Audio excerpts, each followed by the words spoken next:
1-2-3 inning for Cooper Robinson in the top half of the first inning. Rafters lineup will start off with Brady Jurgell. Let's take a look at the rest of the Rafters batting order. Chase Call batting second, Colin Tuft batting third, Jacob Agawa, first baseman tonight. Garrett Broussard, the walk-off hero in last night's game against the Mallards. At third base tonight, Cale Chatham, Levi Jensen, Chris Conniff, and Aiden Brewer round out the bottom of the order for the Rafters. On the mound for the Dock Spiders, making his first start of the season, is Ian Delleman from the University of Illinois Springfield, the right-handed redshirt junior. Previously pitched 1/3 of an inning for the Dock Spiders on August 10th against the Lakeshore Chinooks. Through 12 pitches, recorded 1 out, allowed 3 runs, 1 of which were earned, and 2 hits. Rain starting to fall at Witter Field. Not the best weather for the home regular season finale for the Rafters, but a packed crowd indeed at Witter Field. Brady Jurgell will lead things off for the Rafters. The center fielder from the University of Minnesota takes strike 1.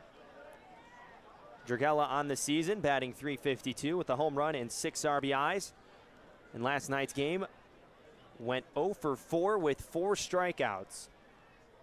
Trying to turn things around here against the Dock Spiders. Rafters postseason All-Stars. We talked about the Dock Spiders in the top of the first inning. Earned 3 nods from Ben Ross, Brendan Bobo, and Josh Howitt. We'd also have some of the coaches being recognized by the league for their coaching this season. Manager of the Year, Kirk Schreider for the Rafters, along with John Halama named Coach of the Year.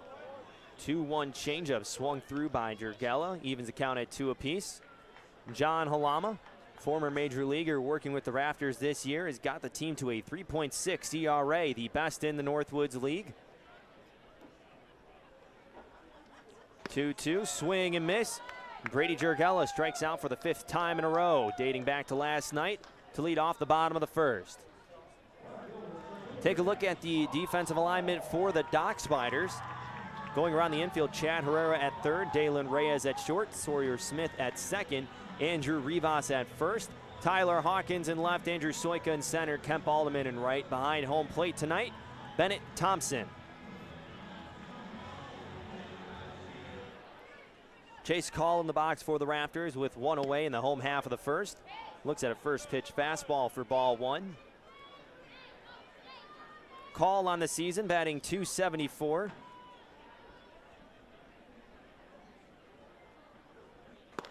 Fastball inside.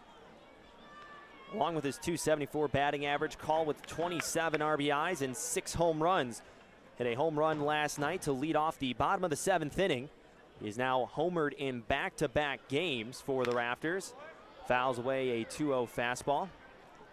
Last night, a big fly in a 5-3 ball game jump-started the Rafters offense. They posted 4 hits through the final 3 innings.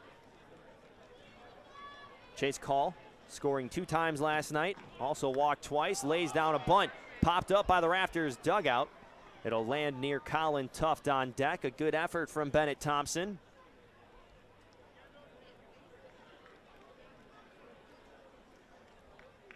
Two balls and 2 strikes to the left fielder.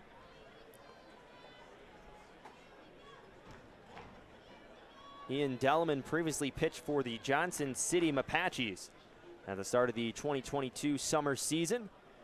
Appeared in 6 games, tossed 28 innings, 2-2 record with a 2.25 ERA. Check swing from Call, appeal bound to the first base umpire. Nate Hall said he went around. Back-to-back strikeouts for Ian Delleman to start his night. Brings up the right fielder, Colin Tuft.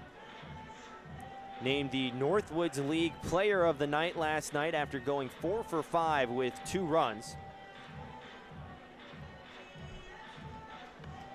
Tuft now rides into tonight on an 8-game hit streak. He's recorded a hit in 12 of his last 13 games. First pitch to Tuft, called for strike 1. Batting .336 on the season with 3 home runs and 24 RBIs.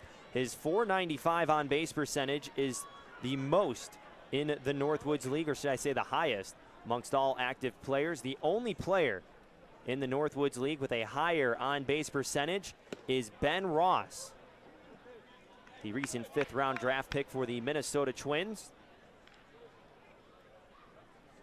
Colin able to boost his on-base percentage courtesy of his 23-game on-base streak he rides into tonight with as well.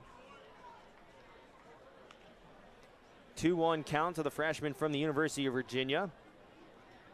Delleman this past season at the University of Illinois Springfield appeared in 18 games with a 1-1 record, posted a 3.57 ERA. Paints the outer third with a fastball, brings the count to 2-2 with 2 outs.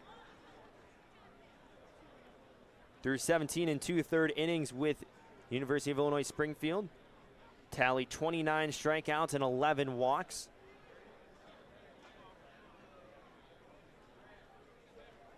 Two windup, slider misses down, brings the count full. Rafters on the season 9-1 against the Dock Spiders. The only Dock Spider win this year came on July 22nd, where the Dock Spiders walked it off on the Rafters 2-1 in 10 innings.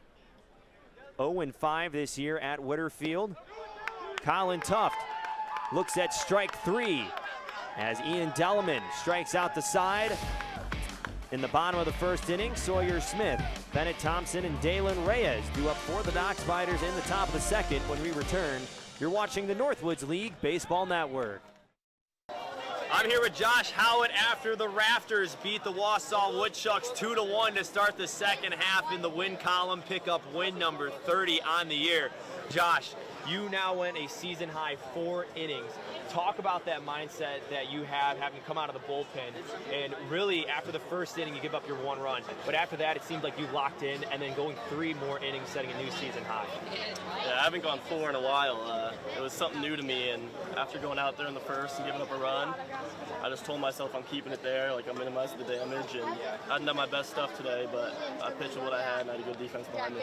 Well, sometimes when pitchers don't have their best stuff, they have their best performance. You had a new season high of 5 strikeouts too. Yeah. What was the game plan going into tonight against the Woodchucks that led to the success we saw on the mound for you? I had all three of my pitches in the bullpen, and then once I got to the game, my slider was not there. I found it later on as I was pitching and used that effectively to strike out a couple guys and just mix it up as much as I can. So as a pitcher, when you don't have your stuff, you might not feel like you have your stuff, you're still able to strand a lot of runners on base. And you left the Woodchucks hanging several times, especially in the last couple innings you pitched in the 6th, 7th, and 8th. You left the tying run on 2nd or 3rd. So in those scenarios, when you have a guy on early in the inning and you have to battle back and get the 2nd and 3rd outs, what are you telling yourself on the mound to keep yourself focused in those situations? Yeah, I'm just trying to mix up timing, mix up pitches, throw off speeds and fastball counts, and keep the hitters off balance, and that's what worked well for me today. Well, the Rafters bullpen has been a highlight of this year for sure. You pick up win number 30 now. What can you describe about Preston Howie coming in and slamming the door, picking up his 8th save? The mindset this bullpen has had that has never wavered, it's been bend, don't break. Yeah, I trust every guy in that bullpen. I knew when Preston came in that game, he was going to close the door, and it was just, knew we were getting that win for sure. Rafters pick up win 30 against the Woodchucks. They'll be on the road tomorrow in Wausau at 6:35 pitch at the Athletic Park. Hey, look at this guy. Josh Howitt picks up win number 4. Rafters win. We'll see you back here at Whitterfield in a few games.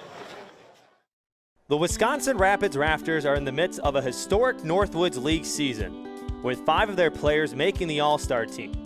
However, 2 players have flown under the radar for the Rats, perhaps due to the fact that they're a little bit smaller than the rest of their teammates. Lane and Evan are 2 local boys in the positions of bat and ball boy and have truly captured the attention of all the fans at Whitterfield. A sliding play by the ball boy. Evan will make a play, and the ball boy making a sliding effort behind home plate. We sat down with Lane and Evan to discuss how their experience with the Rafters has been so far.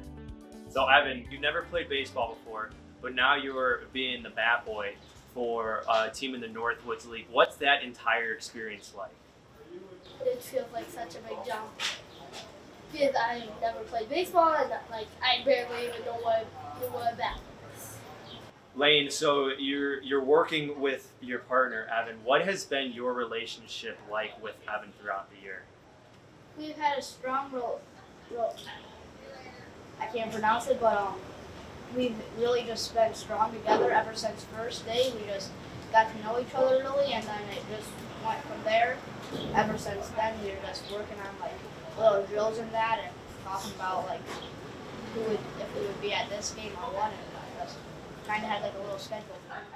So Evan, obviously Lane has been around baseball for a while, and you're being around your first time around. You've never played, but you're the bat boy now. What is it like learning how to be a bat boy, learning the game from the person you work with? He does an amazing job at it. Like he tells me like if I'm doing something, he will say, "Hey, it's your turn to go get a bat," and I get up and get ready. So Lane, one of the favorite photos that I've seen of you so far this year, many Raptors fans have seen on the cover of the Daily Wave as well as on social media, has been a photo of you on a knee presenting a bat back to Seth Stroh after he hit a home run. And it's a really cool relationship that I've seen already with you guys and the players develop. But to have those little fun moments that you have, what is that like to be able to not only go out and grab a bat, but give it to a guy that might be playing in the major leagues one day? It's just a fun time having a relationship with your closest partner and just meeting the players. So I'll ask you too, Evan, as Lane kind of mentioned, you guys have been around the players so far, but what has your experience been like with the players? Very good. One of my neighbors is actually Jake Bally, and all the time he brings his friends, like players, over to his house to mess around and go golf. He comes over all the time, dunks me in basketball, and it just feels like he's part of my family now. So you mentioned your diving plays. Not many people get to see a ball boy put out the effort that you both do. But Lane, you mentioned you make diving plays behind home plate, and several times in games they've gotten a round of applause or cheers from some of the fans at Witter Field. Do you always go for a diving play? Is that what you plan for, or does it just happen? Sometimes if I know, because I've been playing baseball for so long, I can tell if it's out of my reach or in it. So when I do a few slides in that are just for fun. I mean, I just want to have a fun time.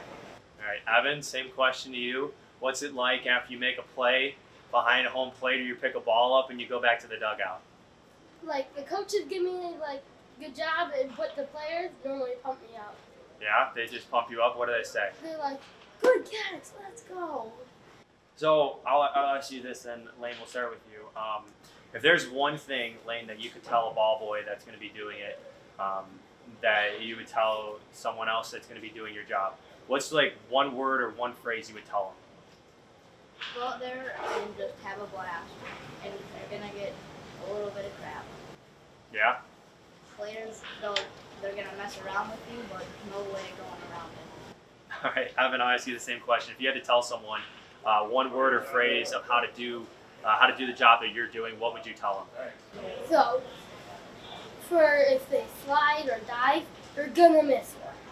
But don't let that stop you. Keep doing it and have more fun. Wise words indeed from the youngster. Lane and Evan have certainly left their mark on a team filled with bright stars. As the Rafters look to continue their success this season, Lane and Evan will continue to warm our hearts. Garrett Broussard, Andrew Simo, Brady Jergella. In the bottom of the fifth inning already in this ball game, Rafters still with only one hit. They need to find a guy to jumpstart this offense, Jake, and it needs to start soon. Now we've seen how quickly the Rafters can strike. If you're the Woodchucks, all you can hope for is that you don't give them the opening, you make them earn it. 2 hits in this game for Wausau as Broussard fouls away the 1-0 pitch. Came in the second inning, came in the last inning, a 12-pitch inning for Cooper Robinson, who is doing everything that Kirk Schreider and John Halama, the pitching coach for the Rafters, could have asked him to do so far in this game. 1 run, 2 hits, and you're keeping him off the bases as Garrett Broussard will lead off the bottom of the fifth inning with a single. It's his last game here as a Rafter and their longest tenured bat. Wouldn't it be something if he's the one that plays hero for Wisconsin Rapids? 2 hits in this ball game, both credited to Garrett Broussard. Andrew Simo, the right fielder, grounded into a double play in the second. Tries to keep the train on the tracks and rolling for the Rafters. Looks at a first pitch breaking ball for strike one. Something to watch for Jace Ballman, Carter. He threw 80 pitches over 7 innings on Friday night. Only 3 days rest. Is he going to be able to keep up this level of excellence on the mound? 0-1 in the dirt.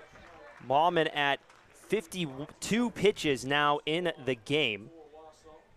Both these pitchers duking it out, but something to keep in mind is Wausau has an arm up in the bullpen and almost a pickoff from Ballman. Garrett Broussard just able to get the fingertips back in time. Warming up in the bullpen for the Woodchucks, Brock Warren, freshman from Ripon College. There's another ball in the dirt. Brings the count to 2-1. Warren's been sort of their closer over the last couple of weeks. He's pitched in some high leverage spots. If this 5th inning starts to get dicey, Corey Thompson will make that move. 2-1, hard ground ball out of the glove of Garrett Hill. There was no play. Garrett Hill just hoped he could keep it in front of him. A one-hopper right over. It'll be an error on the shortstop, Garrett Hill. And that's what we said in between innings. Which defense was going to make the first mistake? We've just seen it right there, and now we'll see if the Rafters can take advantage. Bottom of the order. 4th error of the series for the Chucks. Jurgella squares around a bunt and pulls back for a fastball above the letters. Chase Hugg very well in over at first base. Tyler Coxon as well at third. So the Woodchucks will look to just take it out as Brady Jurgella squares around again, lays one down, and Ballman throws the third into the outfield. Rounding third is Broussard. Back-to-back errors from the Chucks, and the Rafters tie it up in the bottom of the 5th. Good throw gets him, but Jace Ballman doing a little bit too much right here. Looked like he fielded the ball cleanly, but that's out of the reach of Tyler Cox, E1. Now Corey Thompson will pay a visit to the mound. You admire the aggressiveness, but at the same time, a one-run ball game. They are giving you an out. And it's one of those things where it's those bang-bang plays that might come back to haunt either team in this ball game. And it makes sense why Corey Thompson has an arm up in the bullpen right now, because Whitterfield has come to life and the Rafters have tied it up. Rafters have answered the bell. Cooper Robinson keeping them afloat after everything was going Wausau's way early. This is their chance to try and take control of this decisive third game. Ballman with a 4.36 earned run average in the regular season. Coming off his best start of the season on August 12th against Madison, where he threw 7 innings. As a bunt is fouled back above the net behind home plate. Alec Mendoza in the box for the Rafters. 0 for 1 tonight with a strikeout in the third. Mendoza looked overmatched in his first at-bat. He only saw 3 pitches. Huge spot for the Rafters, wanting to advance a runner to third. Hugg charging in. Bunt laid down right back to Ballman. Confidence delivers a strike over to third. That is a big-time revenge or comeback play for Jace Ballman. They tried to get him again. Took the breath and threw it over and got the out. It's a nice recovery, really, and Ballman using all of his experience right there for Jace right now. Slow the heart rate, take an extra beat, and you saw him do that on the last play. We talked about the internal clock of Broussard at third base. I thought Jace reset his internal clock and made a nice play right there. Aiden Brewer up 0 for 1 tonight. Jurgella at second, Mendoza at first. Hugg still playing in at first. First pitch outside to Aiden Brewer. Huge spot here for the shortstop Brewer. Just one hit in the series so far. Rafters need him to deliver it a big, big way and try and break this 1-1 tie. Batted .221 in the regular season with scoring position. Aiden Brewer! Aiden Brewer! Aiden Brewer gives the Rafters a 4-1 lead! You never know who your playoff hero is going to be. And after a forgettable start to the series, Aiden Brewer has just changed this game. Aiden Brewer, stand and deliver in the box. Wow.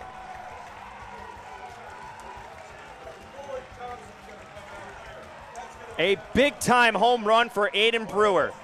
Had 4 in the regular season, picks up his first of the postseason. And you just felt it coming, right? The Cranberry Crazies were creeping their way into this game. The Woodchucks gave them an opening with a couple of defensive miscues.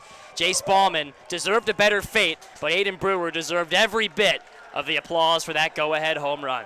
Chucks go to the bullpen, 4-1 ball game. Everything has changed here at Woodard Field. Stay tuned for more when we come back. You're watching the Northwoods League Baseball Network.